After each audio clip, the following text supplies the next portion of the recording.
All right. Quickly, Insta, hold yourself there right now. I'm just going to say hello to the Facebooks. If you're just tuning in, it's Cherie from Big Notes Get Votes. Me and the Insta crew, we've been hanging out for a bit. We had some tech issues, which is why we're starting a bit late. But this is a live singing Q&A. And I'm a pro singer. I have been for 25 years. I know a lot of you may have never met me before, so I just wanted to share a little bit about myself. I'm a vocal coach, and my goal is to help singers build confidence in their vocal ability and their performance skills. So that is what we are going to do today. I'm going to try and share some of my experience-based knowledge and some of my study-based knowledge and answering some questions. Hurrah, hurrah, gaza, gaza, we have got everything working. So I curated these questions that I got asked, but also what I get asked the most. So here we go.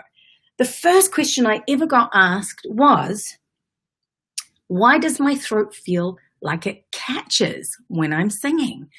And this was actually asked by an amazing singer, friend of mine called Napera Riley. She is a phenomenal singer, and I hope she doesn't mind me telling you this story, but we were talking, hey, Chai, girl, how you doing there, Mona?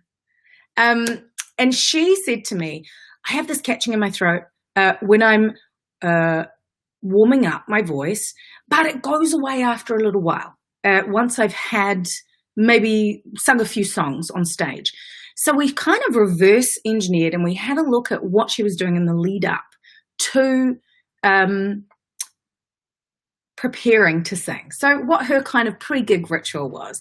And one of the things she did, and look, no judgment, is she would get ready, and she's absolutely stunningly gorgeous, super talented. So it wouldn't have taken her very long.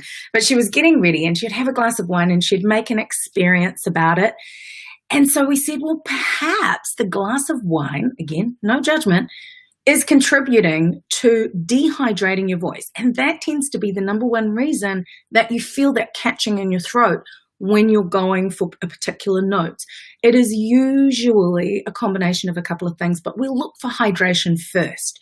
So hydration is the number one element that I would review if you're feeling that catch in your throat when you're singing. Looking at what might be dehydrating your voice in advance. If you like a little glass of wine while you're warming up, I have a 72-hour pre-gig checklist or pre-performance checklist that I look at, where I look to remove any of those dehydrating elements out of my voice, and I try to focus on rehydrating and really focusing on my hydration plan, which I'll share with you in a moment. So the thing to remember here is that there's always a big picture. There's always a couple things at play. So first is hydration, and then the second thing is making sure that you're warmed up well enough before you hit the stage. Now, we don't want to leave our best voice in the practice room, in our warm-up room. So I'm going to also share a few tips about how to warm up your voice today. Okay, so the hydration plan focus can be, essentially, it's about how much water you're able to consume every single day. You can work it out based on a formula that's 0.03 times your approximate weight in kilos. That's a sports nutrition formula. So it's because I think singers are athletes, because I think we are. We work hard. We align our training and our crafting. We use our bodies for our sport. And you really need to make sure that your body that houses your instrument is hydrated, but especially because your vocal folds very much depend on being well hydrated and pliable and plump. Those vocal folds love hydration. If you're in a point where you maybe haven't had enough water, you find yourself a bit short on the day, steaming is an awesome tool for topical hydration that you can utilize. I also love salt gargling as well, not only for vocal hygiene, mouth oral hygiene, but it can help to give me the sensation of re-moisturizing my mouth. There is a little bit of sodium, salt in all of our saliva. So kind of getting the right balance to rehydrate and re-moisturize, it can actually help to do a salt gargle. So those are my top tips. Making sure you're hydrated if you feel like your voice is catching. And then secondly, making sure that you've warmed up enough for your voice. And everybody is different. So we can personalize a plan. That's the goal. The best way to do that for yourself is to just test it out, figure out where your sweet spot is. Now, side note on that is that for women, depending on where we are in our menstrual cycle and what kind of hormonal fluctuations we have going on, we might need to extend our warm-up time because things are just a little bit clunkier. And so, yeah, we want to factor that in. I like to do a vocal journal to track, or you can use an app like Flow, and you start to see some patterns emerging that can help you to be in charge of defining what you need as a singer and what, really personalizing your own hydration plan and certainly your warm-up and practice plans. Okay, so the next question is exactly this one. What's the best way to warm up my voice? So I look at it from a perspective that there are 3 elements. One is an everyday vocal health or care tool, and that I call a vocal wake-up, which is a siren. And that is a stretch for your voice. It's an opportunity to check in with your voice. It's done on a very thin fold, vocal fold quality, so that you're literally stretching. You're not asking for projection. You're not asking for loudness or power. It's a big old stretch. And what happens with this is that it allows you to keep your voice at what I call like a base level every single day. Not only your singing voice, but your speaking voice, which is the same instrument, and we sometimes disconnect those 2 elements. So I like to stretch my voice when I wake up in the morning. I love habit stacking my vocal care practices. So, and also like, I just very rarely have time to do a 60-minute practice. How much time do you have every day to focus on your crafting? I'd really be interested to know. Pop that in the comments. Is it like 5 to 15 minutes, 15 to 30 minutes, 30 to 60 minutes, more than that? Shit, let me know, because that I'm always interested.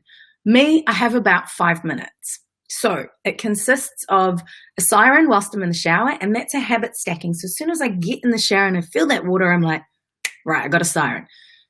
Usually it's at the start of the day, and then I've stretched my voice and done a little bit of a check-in. And when I've checked in with it, I'm like, oh, things are a bit clunky. Maybe I'm somewhere in my cycle that's going to make my voice a little harder to coordinate. Or perhaps I'm tired. And so if I'm singing later in the day, I'm going to need to just tack on a little bit more warm-up time. So that's really essential. The next step is warming up your voice. Now, there are a couple of ways that you can do this, but bear with me on this and let me share what I think is the best. I believe that the best way to warm up your voice is to sing the songs that you're about to perform. I know it doesn't sound like rocket science, does it? But it's about allowing your larynx to coordinate in the position that it's about to perform in. It's kind of like, doing when you're training for a marathon, if anyone's ever done that. I've trained for a 5K. But one of the things I would do is I would make sure that my base fitness was there, which is kind of like a siren. That's like the daily wake up. And then I would run 5Ks. I wouldn't do it hard out. I'd never make my best time, but I would be going through the exact, I would be running the route essentially that I was about to run. And that's what it's like. It's like, you don't need to go hard out. And ideally you would only go at 50%. So you're kind of like jogging your 5K. And then on the day, you've got a bit of adrenaline, you're good to go. You've done your warm up and all your preparation leading up to that, which is just pre-performance work. And then on the day, everything aligns and you bring it home, but you would be warmed up. You would have done a stretch in the morning. You would have made sure that you were gig fit, as so to speak, and know exactly what you were, knowing what the lay of the land is vocally. You would have warmed up specifically for the task at hand. So what you want to do is sing through the songs at about 50%. So you wouldn't go through the whole song. You wouldn't warm up your voice singing through the song at full tilt. So if you're singing Happy Birthday, you can use a tool like myroning, which is essentially sirening, but without articulating, or you can hum, I'll do Happy Birthday.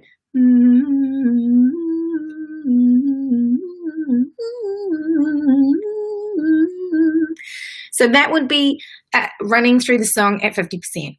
And then a myron is where you continue to keep that very thin fold, kind of like a hum, and you would articulate the words but without projecting.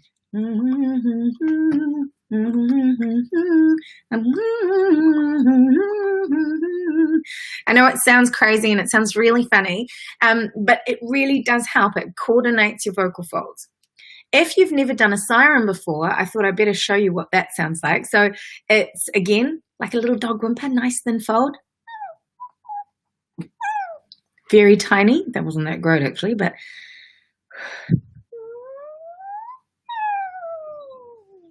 I don't know if you could even hear that. Hopefully it's so small that you had to kind of lean closer to hear it.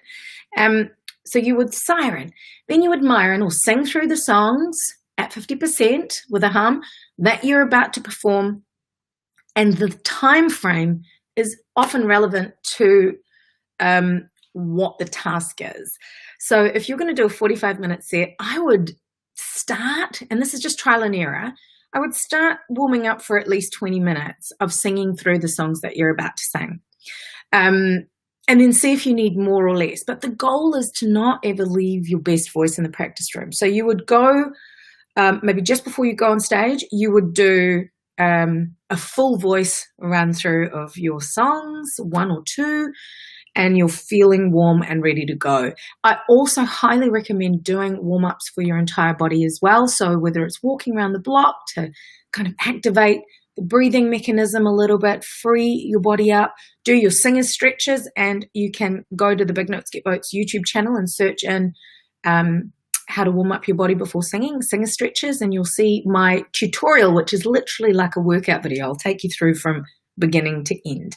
And the focus is just on all the major muscle groups and then some specific muscles that are around your larynx. So what did you think about that? How do you warm up at the moment? Do you have some specific rituals that you use?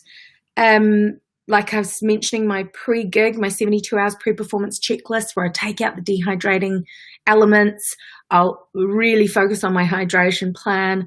I would be running a lot of the set elements and tweaking and kind of getting off book and making sure I knew exactly where I was for the performance or the session or whatever it is, the recording that you're working towards. Yeah, let me know how you do it. And as I mentioned, I'm going to go through in depth on the 30th of May at the same time slot. I'll share a link if you want to learn the specifics of how to warm up your voice, and I'll show you, demonstrate, and give you lots of extra tools. The final piece of the puzzle is kind of more of a vocal workout.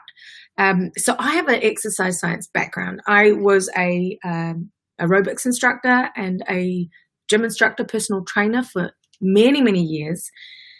And the correlation between warming up the voice and warming up the body is exactly the same, because the muscle, it's just a muscle. The larynx is just a muscle. And so I look at it like vocal wake up, vocal warm up, and vocal workout. I think of a workout as an isolated training element. So that's where you might take a section of the song that you're working on and troubleshoot it.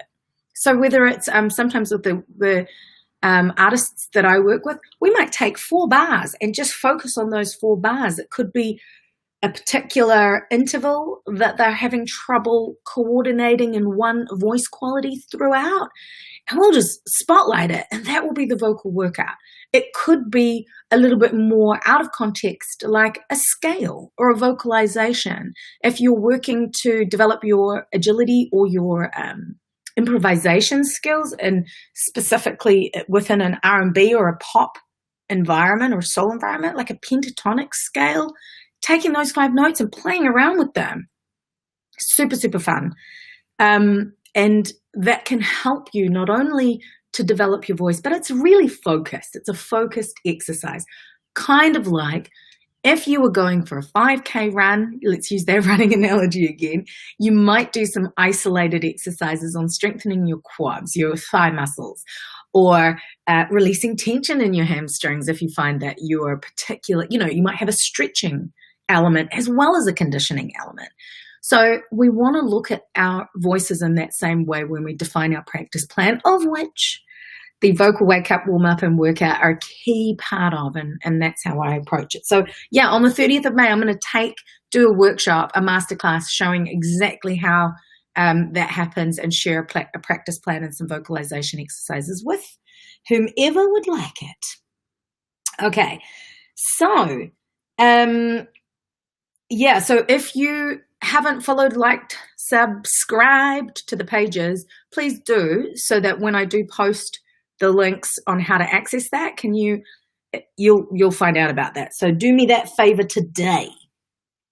Okay, now this is a question also that I was asked on Facebook by the lovely Steve Hamilton Wintek. Hello, Steve. I wonder if you're watching in your crew there.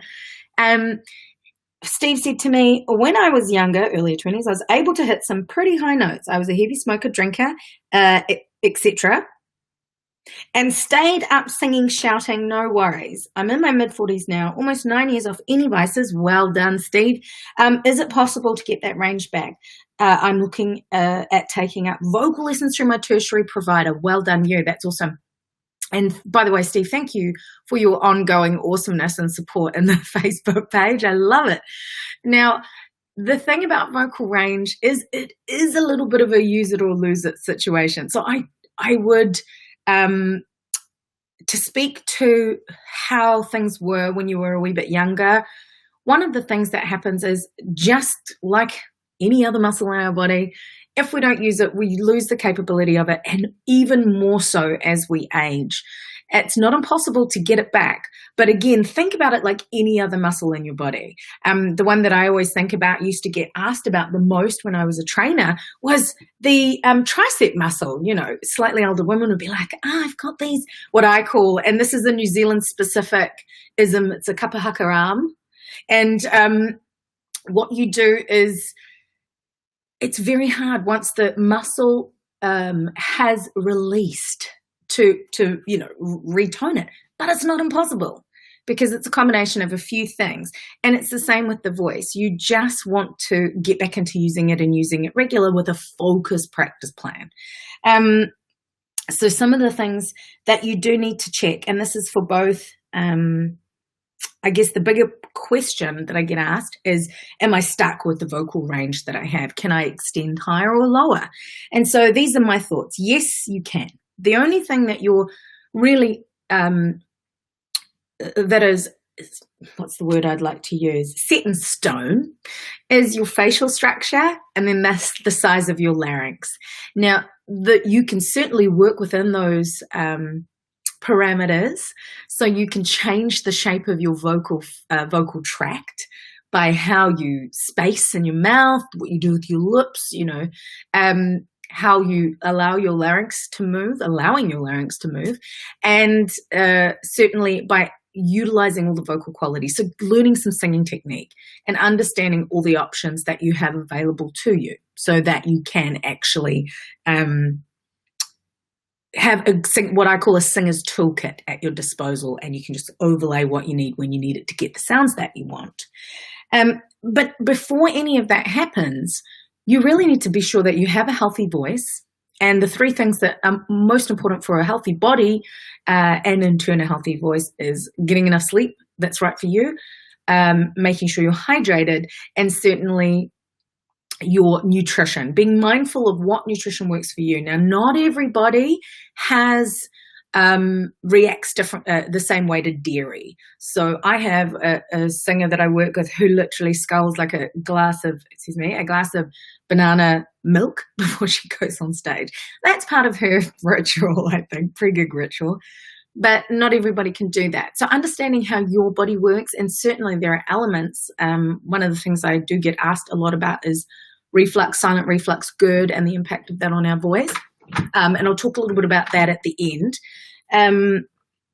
Just knowing what care practices you need to have a really healthy instrument. Then release any tension in your body and in your throat. That's probably the singer's number one enemy, is tension. Because if you're like this, like, you can totally hear the change in my voice quality when I'm tensing up. Fighting through that, your body just has to work way harder than it needs to produce the sounds. And if you can release the tension, make sure your instrument's healthy, then you can layer on those wicked techniques that are going to free your vocal range and allow you to make whatever sounds you want to make at whatever pitches you want to make. Now, with vocal range, you generally have a sweet spot. So once you know your vocal range, you can figure out the sort of 8 to 12 notes that are in the middle, and you will probably live in that area 80% of the time. But wouldn't it be cool to be able to color and tell stories in whatever way you want, however you want, and whatever key you want? Well, you can, as long as you have a healthy instrument, you're free of tension, and you've got some techniques that help to keep it healthy and free of tension and help you to learn how to access all that you have available to you. Alrighty. One of the other things to combat tension is having a pliable instrument as well as a healthy instrument, and that's your sirens, which we've talked about before. And then last but not least, use it or lose it. So Steve, I cannot wait to hear what happens once you start your voice lessons. And as always, if you have any questions, Steve, just holler at me. I would love to. And something that is really cool that you can do is to do a before and after video of yourself singing. So pick a song, and I encourage everybody to do this, and regularly, if possible, is pick a song that kind of challenges you. Video yourself before you've started song studying the song. That's what I call my method of learning a song and getting deep into it.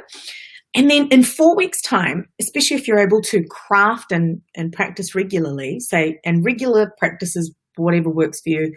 Same thing, again, let's apply the exercise analogy, 3 to 5 times a week for up to 60 minutes each session, depending on where you're at right now. So if you're building stamina, you just want to go slowly, lead into it. But yeah, practice and then do it after video and watch it side by side and give yourself some constructive critiques on it. And same, you can send it to me as well. I love doing song studies to review and see a kind of a before and after. So when I work with clients, I video and audio record everything, probably much to their dismay. And they have it in a Dropbox and they can look at it. Some people I've been working with for 5 years and they've got all of those resources and they can look at the very first video that they did and how their voices and look to how they are today. And it's an amazing transformation. They're such clever. I am so lucky to work with such amazing people. Okay, so I hope I answered your question. And then the last question, well, there's a couple more questions, but I'll also take any that come on in the fly. The last question I get quite a bit is, how do I sing for longer with more power without losing or damaging my voice? I'm just reading from my iPad if you're wondering why I'm looking like a crazy person to my side. And a lot of these things are a reiteration of what I've said earlier. Healthy voice, sleep, hydration, nutrition, and then the key element that I'm going to add in is speaking voice mindfulness. So remembering that your speaking voice is the same as your singing voice and being mindful of how you use it when you're not singing. That's the key, because that often has a lot of impact when it comes to stamina and vocal fatigue, is that you've already tired your voice out by speaking. Or the classic example that I see often is my artists will have meet and greets before their performances and or just be hanging out at the club before the performance, and it's loud music and they've got to do a lot of talking and they're shouting over the music, not using any speaking technique. And then they go on stage and they may not even had enough time to warm up their voices, depending on their schedules. And then they go on stage and they think, oh my God, they get off stage and they think, oh my God, I think the monitoring wasn't that great. I couldn't hear myself, or my voice feels a bit tired. But to be fair, they've probably crafted and prepared more for the moments that they've got on stage. And they're not really thinking about the elements that happen before or after. Add in after the performance, you go out, you have a few drinks, again, no judgment. You go out, you have a few drinks, you party, you wake up the next morning and you're like, oh my God, my throat's a bit sore. And you think again that it was the performance, not taking into account all the elements of maybe traveling all day or not getting enough sleep or anything that contributes to standard fatigue, and hydration and nutrition and, of course, sleep can support that and make and minimize those opportunities for fatigue. So we want to be minimizing fatigue as a tool for building stamina. Look, a great thing for minimizing technique is vocal rest, allowing enough vocal rest. So not only sleep, but allowing like a good cool down or warm down, I should say, and vocal rest period after any high voice use. And that includes speaking. So if you're talking like for example, I will have maybe chat for about 45 minutes with you after this, and I will need to have some vocal rest, and I will do some reverse sirens from the top to the bottom to cool my voice down after this, just because I've been using my voice consistently. What else? Releasing tension throughout your body and your throat. We've talked about that. Making sure you've got a pliable and agile instrument, using your sirens as a great tool. Knowing the right techniques and voice qualities to use so that you're working with your instrument properly. Does this sound familiar? This is the same. So these are the fundamentals. And again, my additional element is always use it or lose it. Be ready. And, in April, that's just been, and then coming up in September, I always do a Get Gig Fit 30-day action plan. And it's just daily reminders, tips things you can do in under 5 minutes each day that you kind of overlay and get you ready for whatever's coming up. Now, here in New Zealand, May, June leads into autumn and winter for us. So it's a key season change where we're seeing a lot more, health fluctuations. More so important with our current COVID-19 situation to be really mindful of our general health and well-being. I don't need to tell you that. I know you know this. But as singers, I'm constantly harping on about this. And you can certainly, same thing for us here in New Zealand around October, if not earlier, but certainly October leads into our festival season for our summer, which is November, December, January, February-ish. And so those areas work as great timely reminders because there's 30 days in the month, and we can kind of piggyback and really check those 2 points that we can anchor in and make sure that we're looking after ourselves at 2 separate times of the year with some really good reasons behind them. Navigating winter or season changes and getting ready for the busy season. Okay. The other thing is that, again, also with navigating COVID-19, a lot of us aren't performing and have had gigs cancelled. So it's a challenge to stay motivated when you don't have anything to work towards. Hopefully Insta is working. Oh, here, there you are. Hello, Insta again. There's so many connection issues today. I'm hoping everything is working. You can hear me, see me, just saying.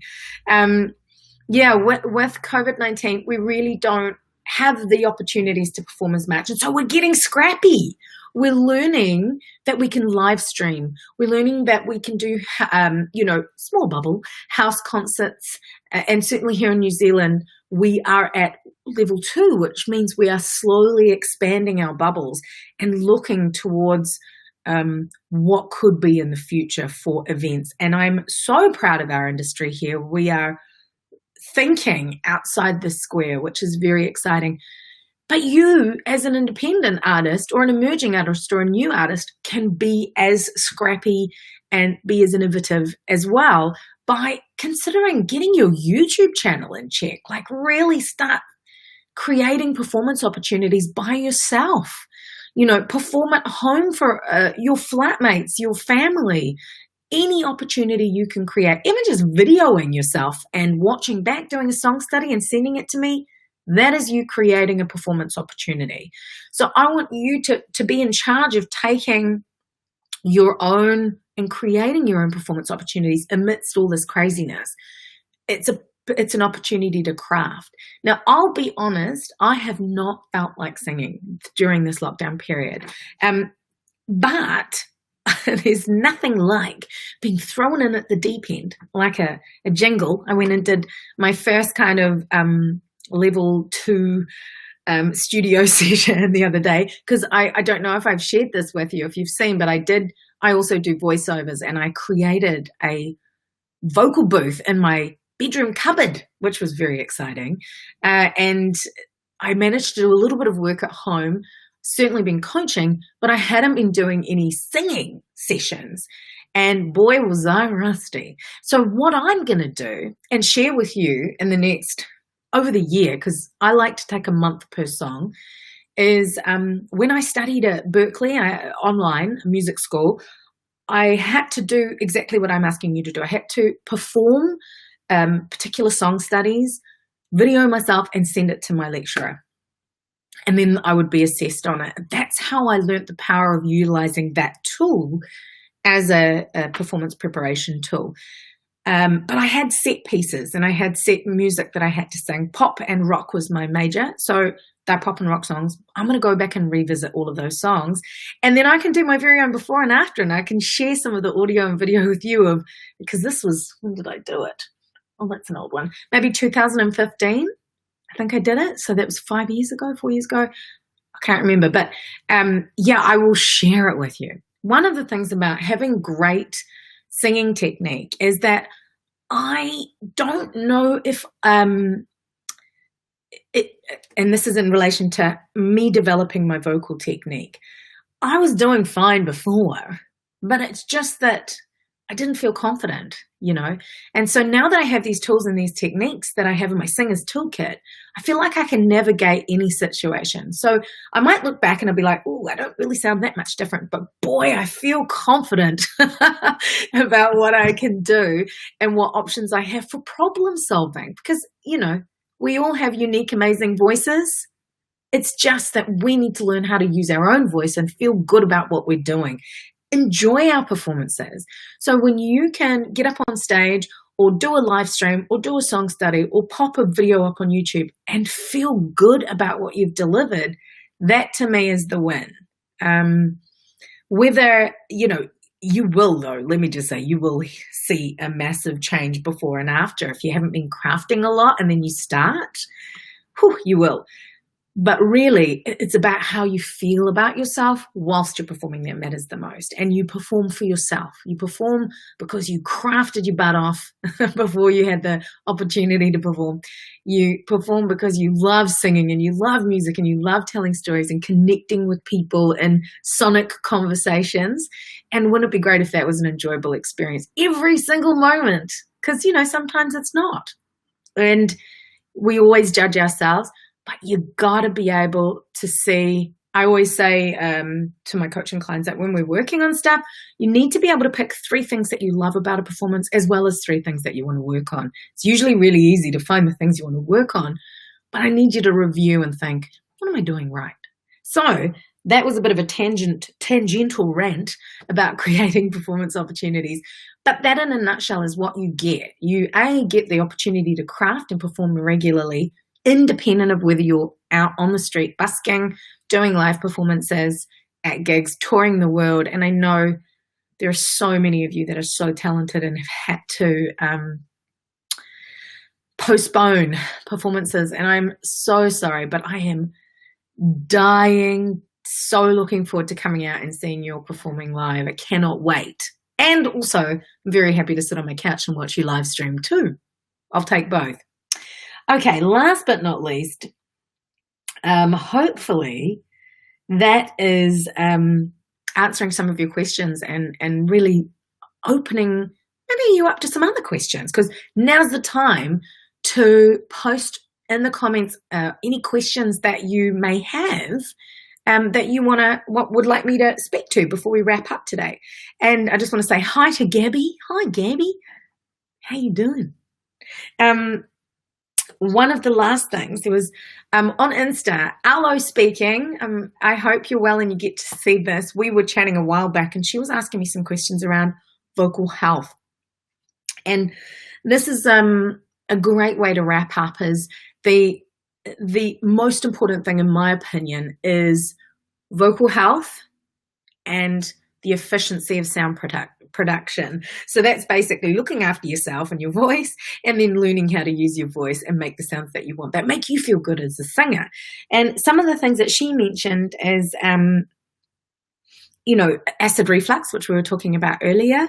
And that is very nutrition focused, because if you're troubleshooting any issues like that, the 3 tips that I have around vocal health are always going to be hydration, sleep, and nutrition. And springboarding off the nutrition one and speaking about things like acid reflux, or one of the other things that she mentioned is dealing with excess mucus and being stuffed up and having nasal issues. And so to speak to that really quickly, again, nutrition and hydration are going to be key elements in managing those 2 things. Obviously, with reflux, it's acid moving back up your esophagus and coming really close to your vocal folds, if not onto your vocal folds. And some people don't even know. Some people have what's called silent reflux. You just wake up in the morning and you feel a little bit hoarser than usual, and it's not just like a kind of my voice isn't woken up yet kind of thing. That could be a sign of silent reflux. Again, I'm not a doctor, but these are some things that I have looked at that can help you if you're suffering from GERD or silent reflux. With any issue that you have with your voice, if anything persists for longer than 2 weeks, consistently like pain, loss of voice, anything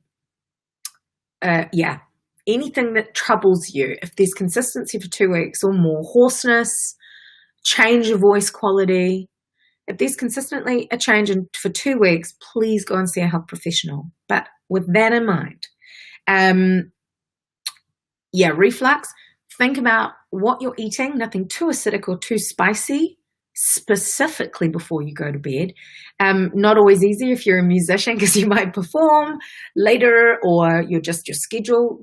I call it my musicadian rhythm, not the circadian rhythm. It's your musicadian rhythm is kind of all over the shop, but doesn't quite work. And so you're eating really late after you've got out of the studio. And then you're probably going straight to bed because you have to be up early again for a live to air or something or other. You just want to make sure that you can try not to eat anything that's too spicy or too acidic. Keep the balance as much as possible. If you do end up eating close to bed, prop yourself up on a couple of pillows to try to make it a little bit harder, let gravity work so that it's not allowing the acid to come back up. It's going to come up if it wants, but we could just make it a little bit harder for it. And certainly up your hydration so that if you do have any reflux issues, that you're taking care of your vocal folds and at least making sure that the mucosal covering is in good condition. Or the lining is in good condition. So that, along with having hay fever or nasal issues, sinus issues, what I'm trying to say, that can, sorry, Insta, my battery's going low. That nutrition will certainly can play a part in your in the excess mucus situation, what we were talking about before, if dairy impacts you, but it doesn't impact everybody. Monitor that, maybe keep a food journal, and definitely go and see a health professional to assist you with that if you're having issues that are ongoing. I get a lot of sinus issues, so I use a nasal irrigation. I have a steaming tool. I steam regularly, and I salt gargle as well, as I was mentioning, just to kind of keep all of that area in check. That is a part of what I do to monitor my vocal health when it comes to sort of troubleshooting excess mucus, reflux, or any sinus issues. And I just remember that I didn't quite wrap up, but all of those things that I mentioned help you to develop a voice that is able to be more powerful, have more stamina, certainly be more healthy so you're not damaging your voice. You can certainly extend your range more easily if you're applying all of these tools that we've talked about today. And that includes, warming up, and that will certainly help with any catching or any issues. But last but not least, if you have issues that last for longer than 2 weeks, like I said, talk to a health professional, get it checked out. It may be a really easy fix, and it's better to have that healthy vocal instrument so that we can build on it and have that freedom in our singing and vocal delivery. Whew, what do you reckon?